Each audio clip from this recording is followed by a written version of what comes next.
안녕하세요. 애들리 시청자 여러분.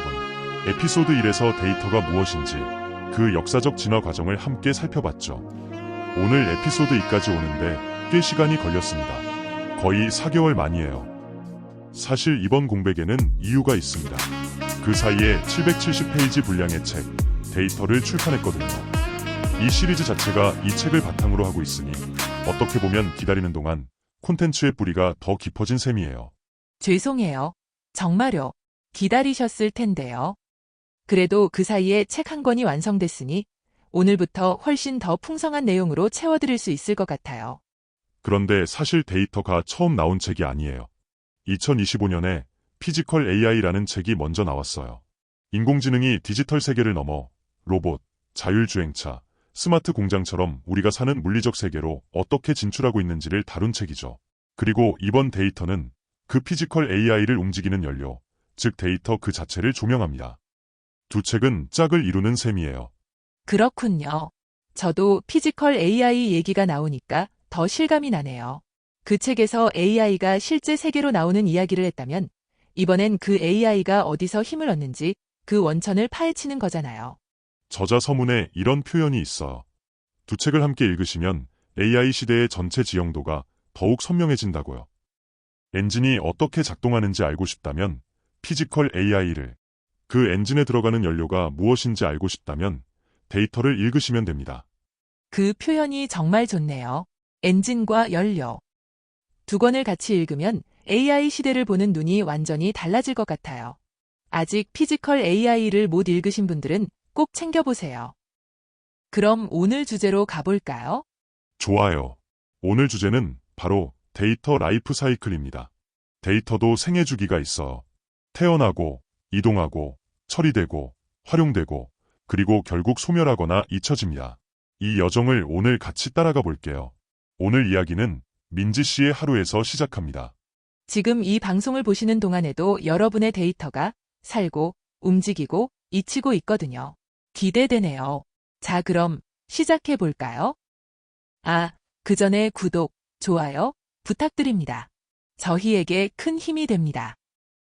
민지 씨는 가상 인물인가요? 네, 우리 모두의 이야기입니다. 아침 7시, 민지 씨의 스마트워치가 진동합니다. 알람을 끄는 그 순간, 데이터가 태어납니다. 알람을 끄는 것만으로도요? 네, 스마트워치는 지난밤 수면을 전부 기록하고 있었어요. 얕은 잠과 깊은 잠의 비율, 뒤척인 횟수, 심박수 변화, 새벽에 몇 번 깼는지, 7시간 12분 수면 동안 렘 수면이 94분, 깊은 수면이 1시간 48분, 새벽 3시 17분과 5시 42분에 각각 12분씩 깼다는 기록까지. 잠자는 동안에도 데이터가 만들어지고 있었던 거네요. 맞아요. 그런데 여기서 중요한 건 이 데이터가 아직 의미 있는 정보가 아니라는 거예요. 숫자의 나열일 뿐이죠. 이제 이 데이터가 어떻게 흘러가는지가 오늘의 핵심입니다. 데이터의 라이프 사이클이 시작되는 거네요. 생성 단계. 정확해요. 데이터 라이프 사이클에 7단계가 있어요. 생성, 수집, 저장, 처리, 분석, 활용, 폐기. 오늘은 이 여정을 민지 씨와 함께 따라가 봅니다. 그럼 아침에 집을 나서면요? 민지 씨가 지하철 개찰구를 통과합니다. 교통카드가 삑 소리를 냅니다. 이 단순한 순간 뒤에 엄청난 데이터 흐름이 있어요. 카드 번호, 시각, 장소가 기록되고 즉시 서울시 교통 데이터베이스로 전송됩니다. 그냥 카드만 찍은 건데요? 그게 수백만 명의 이동 데이터와 합쳐져서 실시간 혼잡도가 계산됩니다.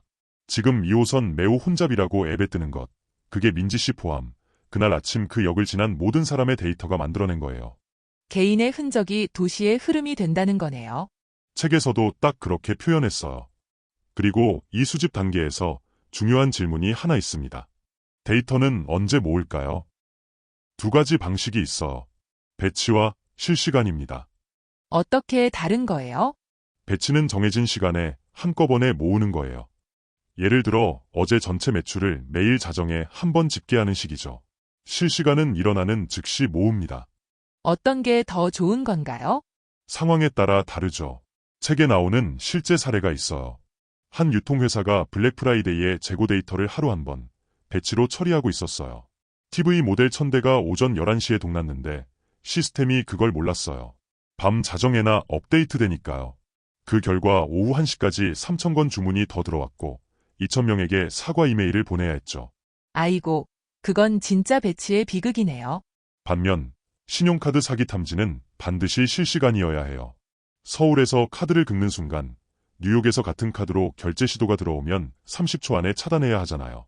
배치로는 이미 늦어요. 그러니까 목적에 따라 방법을 골라야 한다는 거군요. 정확해요. 그리고 수집 단계에서 절대 빠질 수 없는 게 품질이에요. 쓰레기를 넣으면 쓰레기가 나온다. 가비지 인, 가비지 아웃. 2020년 영국에서 코로나 확진자 데이터를 엑셀로 관리하다가 용량 제한을 넘어서 16,000명의 확진자 기록이 통째로 사라진 사건이 있었어요. 데이터 품질 관리 실패가 공중보건 위기로 이어진 거죠. 와, 엑셀 파일 하나가 그런 결과를 낳은 거예요? 소름 돋네요. 데이터가 수집되면 어딘가에 저장되겠죠? 이게 생각보다 훨씬 복잡해요. 지금 이 순간 민지 씨의 데이터는 전 세계에 흩어져 있어요. 인스타그램 사진은 AWS 서울 리전 서버에 있고, 스포티파이 재생 목록은 구글 클라우드에 있고, 카드 내역은 카드사 데이터베이스에 암호화돼 있어요. 하나의 내가 여러 곳에 산다는 거네요. 그리고 데이터마다 저장 방식이 달라요. 자주 쓰는 데이터는 빠른 SSD에, 가끔 쓰는 건 HDD에, 거의 안 쓰는 건 콜드 스토리지라는 아주 저렴한 곳에 보관해요. AWS 글레이셔 같은 서비스는 데이터를 꺼내는데 12시간이 걸리기도 하지만 1TB를 한 달에 단 $1에 보관할 수 있어요. $1요? 네, 속도와 비용의 트레이드 오프죠. 책에서 소개하는 한 회사는 10년치 주문 데이터를 모두 비싼 빠른 서버에 두고 있었어요. 연간 비용 $500만. 그런데 분석해보니 90%는 2년 이상 한 번도 조회가 안 됐어요. 저장 계층을 나누었더니 비용이 70%나 줄었어요. 옷장 정리처럼 자주 입는 건 꺼내기 쉬운 곳에, 철 지난 건 구석에. 딱 그 비유가 책에 나와. 그리고 저장에서 절대 빠질 수 없는 게 보안이에요. 어떤 사례가 있나요? 2024년 2월 미국 체인지 헬스케어라는 회사가 랜섬워어 공격을 받았어요. 이 회사는 미국 전체 의료 청구의 3분의 1을 처리하던 곳이에요. 해커가 모든 데이터를 암호화해버리자 전국 수천 개 병원에서 환자들이 처방전을 못 받는 상황이 벌어졌어요. 의료 시스템이 마비된 거잖아요. 회사는 결국 $2,200만, 우리 돈으로 약 320억 원의 몸값을 냈어요. 그런데도 복구까지 몇 달이 걸렸고 최종 피해는 수십억 달러로 추산됩니다. 이게 데이터 보안이 얼마나 중요한지를 보여주는 사례예요. 데이터를 보관하는 것 자체가 이미 엄청난 책임이네요. 수집되고 저장된 데이터는 그 자체로는 쓸 수 없어요. 정제와 변환이 필요해요. 어떤 식으로요? 민지 씨가 여러 사이트에 주소를 입력한다고 해봐요.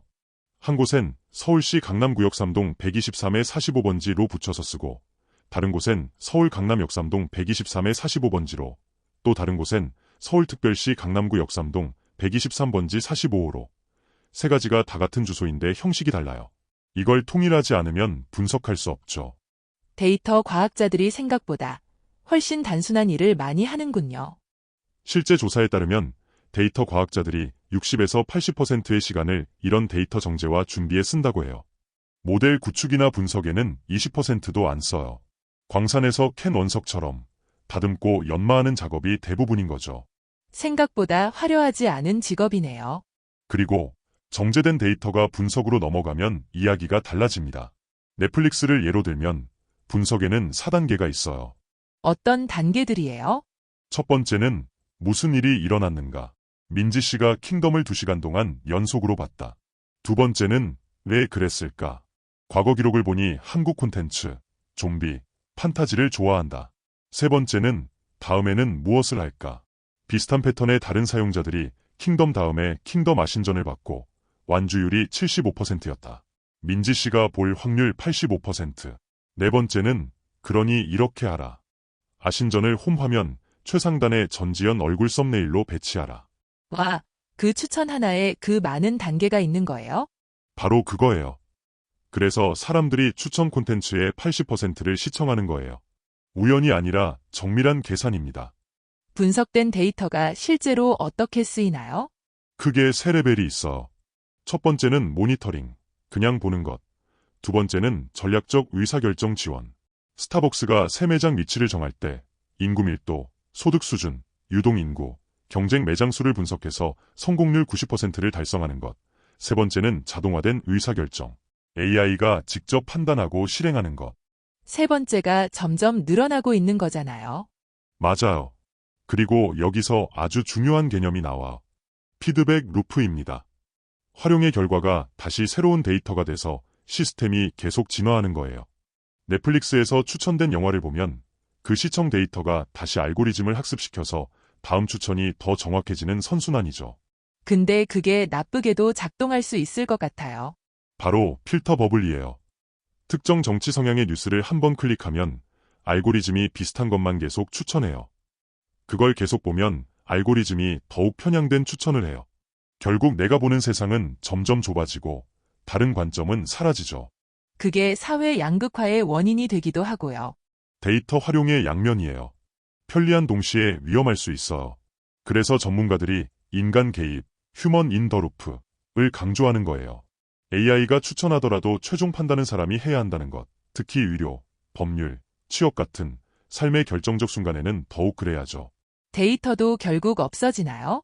민지 씨가 3년 전 가입한 쇼핑몰을 생각해봐요. 한두 번 쓰고 잊어버린 곳인데 거기엔 여전히 그녀의 이름, 주소, 구매 이력이 남아있어요. 민지 씨는 삭제를 요청할 수 있어요. 이게 법적으로 보장된 권리예요. 우리나라도 그게 되나요? 네, 개인정보보호법 제36조와 제37조의 삭제, 처리정지 요구권이 있어요.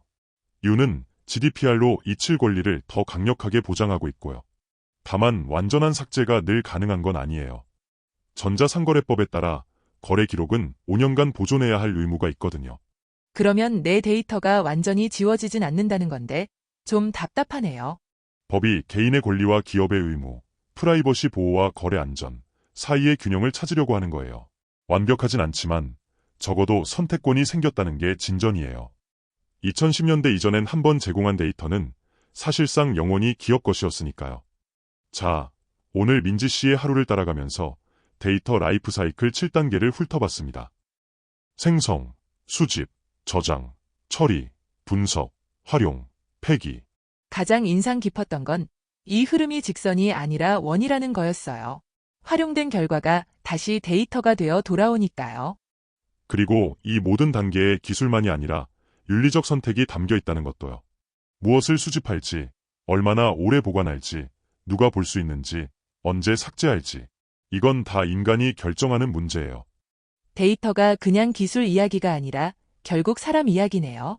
그리고 피지컬 AI에서는 AI가 세상을 어떻게 바꾸는지를 봤다면 데이터에서는 그 변화의 진짜 원천이 무엇인지 보게 되는 것 같아요. 두 권이 정말 하나의 이야기처럼 연결되네요.